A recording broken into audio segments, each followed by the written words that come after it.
Hello peoples of the internet and welcome to this video. The first vehicle we have is the Gavril Roma. It's basically a D-series turned into a SUV, although there's more to it than that because the suspension is softer and clearly more designed to be comfortable than the D-series. Maybe it's more advanced as well, although I kind of doubt that. I think it is just the standard leaf springs. Anyway, the way it handles, it's quite nice. The soft suspension means if I get on a few bumps at the side of a track, it goes over them quite nicely, and that's good. It's a bit oversteery though, and it feels like it should really have four-wheel drive, which, you know, it should. It's not very often you see a large SUV with rear-wheel drive. In this case, it's only rear-wheel drive because it's a very, very cheap version of it. So yeah, that's not great, but it's not bad. I believe it even beat the 7.3 turbo diesel with four-wheel drive because it's a lot less likely to tip over than that vehicle. You know, it doesn't have the same problems. It's a lot nicer than the D-series though, if only because I can control the rear a lot more easily. Now, when I got to the end, not much went wrong with it. It was just a good, usable Roma. There was a bit of damage, but nothing major went, so can't complain about that. On to the next vehicle. Okay, so here we have the Ibishu Pessima, the 1980s version. It is a bit of fun in just the fact that it's a simple, old vehicle which hasn't got many safety features, which unfortunately means it's got no ABS, which is a bit annoying under the brakes. I feel ABS would make it handle a lot better. The newer Pessima has ABS but not this, which is a bit annoying really. Other than the ABS, it actually handles really nicely, and kind of like an old hot hatchback, only bigger, which is nice. The problem comes in that, just like an old hot hatchback, it's very easy to crash. It's very easy to overdo something and smash up the front axle, destroy your steering, thus destroying your acceleration, as it's a front wheel drive with an open differential which sends power to the wheel with the least grip, as I've said before, and that's not really the way you want things to be. Well, I did eventually get a good run with this. I believe the front axle may have been a bit messed up, but I got to the end still, despite the steering being pushed off axis a bit, and it's at a reasonable time, which was good. It was not a world-beating time, but it was still pretty good, and, you know, it's a decent enough race car all in all. Now, the next car is an interesting one. We have a Civetta Bolide 320, which means it's got a 3.2 litre V8 making 240 horsepower, which is quite a decent engine, only it probably drinks fuel like mad, if you're measuring that. Anyway, it corners in a very understeery way. I'd rather have this than the way the 200BX drove, which was very oversteery, but I believe this is probably due to the lift acting on the front axle, which would naturally make it lift off the ground and not give me very much turning input. It may also be that the front tyres may be a lot skinnier than the rears, which would also make it likely to understeer. Yeah. Also, there was a glitch with this, which meant it wouldn't spawn the tyres properly, so I had to change the front wheels and tyres and then change them back, which also gave me some odd hubcaps. If you see those fly off, you know where they're from now. The bumps it coped with surprisingly well, given it is a supercar, but you could tell it didn't have the suspension travel of the likes of the Roma.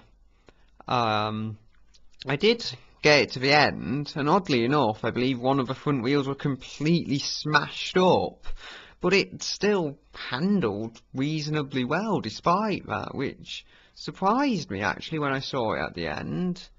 and it's probably the reason it stayed in my head. Yeah, so it's a solid performer overall.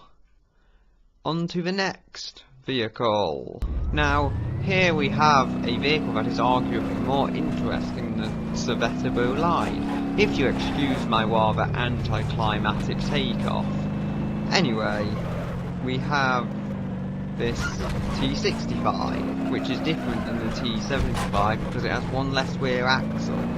So yes, it's a bit lighter, but it's a bit lighter where you really don't want there to be less weight, because these are really front biased. They have massive inline-six engines in the front, and then just the rear axle on the rims. They're designed to have a trailer there, but I can't actually drive one of these down with a trailer because it kills my frame rate.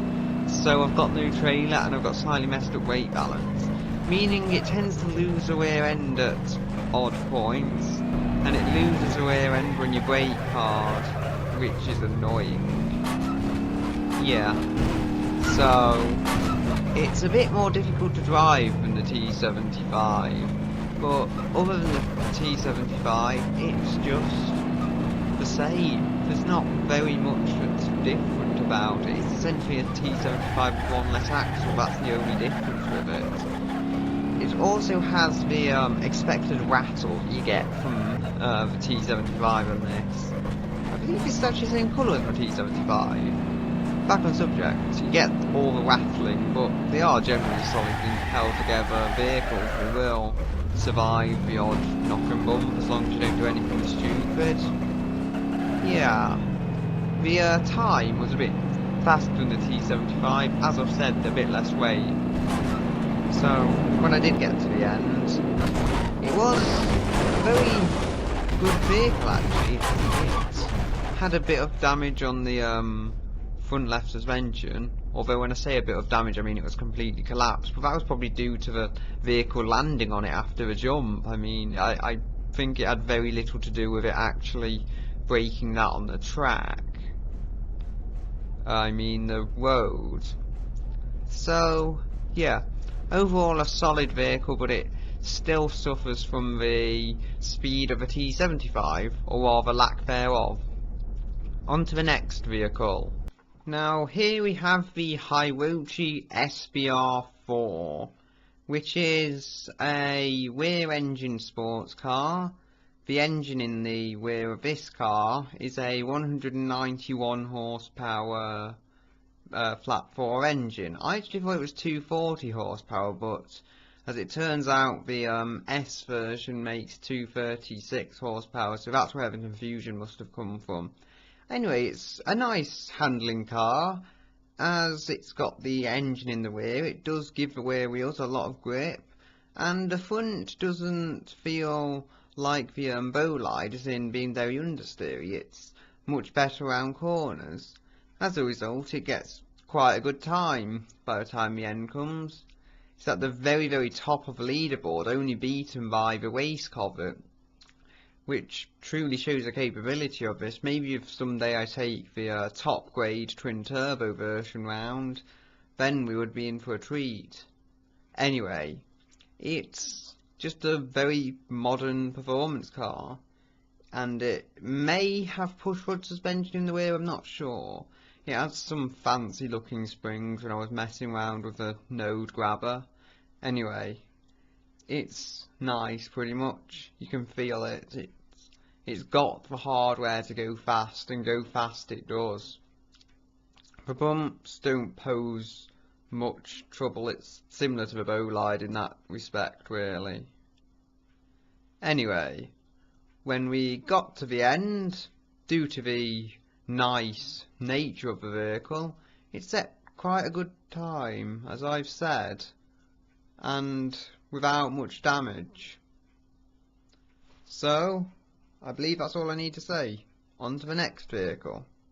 The next car we're taking down the hill is the ETK 800 Series Touring. This is not the Touring Comfort model, it's the base model. And there was a less powerful 150 horsepower diesel engine, I believe, but as much as I love diesel, I couldn't use it since it's not the base model. Sad face. Anyway, this did quite well. It apparently accelerates to 16.2 seconds less than the Bolide. It's much heavier than the Bolide though, and it has less power than the Bolide. So I can only guess it's down to the torque of the turbo, which this has and the Bolide doesn't. As I'm saying Bolide too much, but anyway, we were speaking about the Bolide, and the time that set was slower than the time this set. Yes, the ETK 800 is quicker than a Bolide supercar. Anyway, it's got good hardware. It's a bit hard. I can tell that in the way it goes over bumps, that the comfort model would be a lot better at going over bumps, but it feels quite well set up for like track racing and stuff, which is essentially what we're doing here. And when I got to the end, not much had gone wrong. There were a few bits messed up on it because this isn't actually the first lap. This is like a quick redo lap, since I've had arguments with my test driver when he wasn't willing to do a very good job of driving it. Then he had arguments with the editor, and I hate these arguments because it means I have to keep moaning at myself. Anyway, it was a good car, and we'll move on to a very surprising vehicle next. Here we have the 90s Pessima, although it is no ordinary 90s Pessima, for it, well, it actually is a normal 90s Pessima, but that doesn't matter because the engine feels weak and slow and like it barely gets to the vehicle anywhere. And the suspension setup is actually really nice at coping with the bumps and stuff, and doesn't roll too much either. And it's got an open differential, meaning it sends power to the wheel with the least grip. However, the final time I got with this vehicle was amazing, given how weak and slow and overweight it felt. I mean, we're talking about a car here that beats the old Pessima, the Barstow, and the Bolide, and occupies a mere 6th on the leaderboard, despite feeling very, very slow and very, very boring to drive. And yeah, it was a safe car as well as far as cornering was concerned. It didn't feel like you were attacking the corners. I can only guess ABS played a part in helping it, as some of the other vehicles that have been front wheel drive haven't had ABS.